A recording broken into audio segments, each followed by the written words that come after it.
नमस्ते सभी भक्तों को जय श्री राम।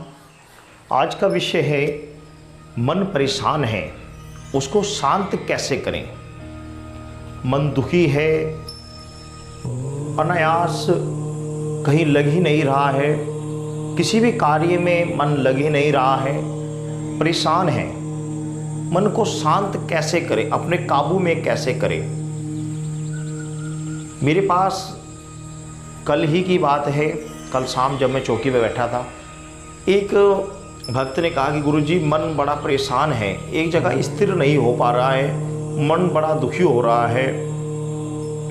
तो मैंने जब उसकी बात सुनकर बड़ा अचरज हुआ कि ये जो मन इसका परेशान है, ये उन बातों को लेकर है जो वास्तव में है ही नहीं। और सभी के साथ यही होता है कि मन परेशान है, इसको शांत कैसे करें। मन परेशान तब होता है जब मन के अनुकूल कोई कार्य नहीं होता। आप कोई इच्छा कर रहे हैं, आप चाहते हैं कि मैं त्रिकालदर्शी बन जाऊं, मेरे पास हजारों प्रकार की शक्तियां आ जाएं, और वो आपको प्राप्त नहीं हुई, तो आप कहेंगे कि मन शांत नहीं है, मन उसी चीज में अटका हुआ है। लेकिन मैं आपको एक बात बता दूं कि आपने जो कर्म किए आज तक, या जो कर्म कर रहे हैं, उसी के अनुसार ही आपको जो मिल रहा है, उसी के अनुसार ही मिल रहा है। मन दुखी होने का कोई कारण ही नहीं है। घर में पुत्र बीमार था, मन परेशान है, दुखी है, शांत नहीं हो रहा है। घर में पुत्र था, बीमार था, मर गया, मन दुखी है, बेचैन है। अरे मैं आपसे पूछता हूं, जब आप पैदा हुए थे, क्या पुत्र को अपनी गोद में अपने साथ लेकर आए थे जो आपने उसे खो दिया? जो मिला यहीं से मिला। आप उस चीज को देखिए कि हम उनसे तो बहुत अच्छे हैं, जो जिनके पास रोटी कपड़ा और मकान कुछ भी नहीं है। हम ईश्वर ने इस लायक तो बनाया कि हम कुछ कमा सकते हैं, खा सकते हैं, घर में रह सकते हैं। लेकिन नहीं, हमारा मन तो उन ऊंची बिल्डिंगों को देखता है, उन ऊंचे घरानों को देखता है, उन ऐसे व्यक्तियों को देखता है जो कि वास्तव में अशांत हैं, और उनको देखकर ही हमारा मन भी अशांत हो जाता है। इससे तो कभी आपका मन शांत होगा ही नहीं, क्योंकि आप उन चीजों के पीछे भाग रहे हैं, उन चीजों के विषय में सोच रहे हैं जो कि आपको प्राप्त होगी ही नहीं, और यदि होंगी तो उनके लिए व्यर्थ ही आप परेशान हो रहे हैं। अगर वो होनी है तो हो जाएंगी, भाग्य में यदि आपके हैं तो आपको अवश्य प्राप्त हो जाएंगे। इसमें परेशान होने की क्या आवश्यकता है? मन दुखी होने का कारण क्या है? ये तो कोई कारण नहीं हुआ। यदि आपको कोई चीज मिलनी है तो मिलेगी, भाग्य में है तो आपके पास अवश्य आएगी। इसमें दुखी होने का क्या कारण है?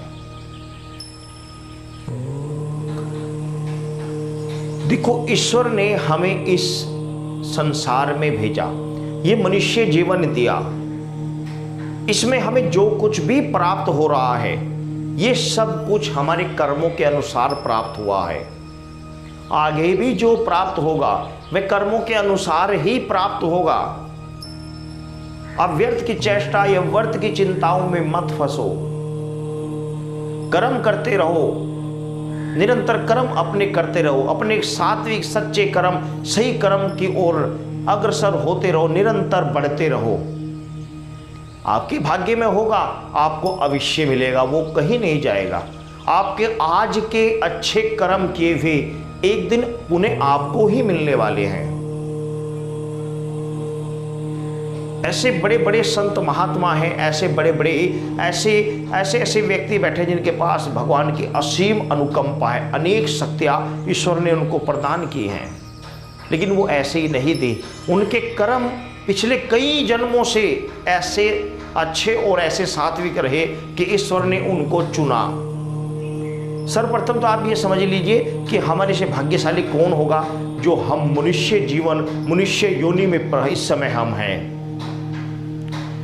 कीट पतंग पशु पक्षी निरंतर दुख भोग रहे हैं, मुक्ति का कोई जरिया है नहीं। हमें ईश्वर ने जरिया दिया, हमें ईश्वर ने मानव बनाया, ये क्या कोई कम है? रही बात पुत्र पुत्री या घर परिवार की, ये सब नासवान है, यहां तक कि ये शरीर भी नासवान है। इन चिंताओं में मत फंसो। जो दुख संकट हमने पाप कर्म किए हैं, वो दुख संकट हमें झेलने हैं और झेलने पड़ेंगे। लेकिन अपने कर्म से विमुख मत होइए। अपने सात्विक कर्म, अच्छे कर्म निरंतर करते रहिए। उस ईश्वर को निरंतर याद करते रहिए, ईश्वर का निरंतर जाप करते रहे। सिर्फ और सिर्फ यही एक माध्यम है कि ईश्वर का निरंतर ध्यान करें। मन शांत होगा, मन दुखी नहीं होगा।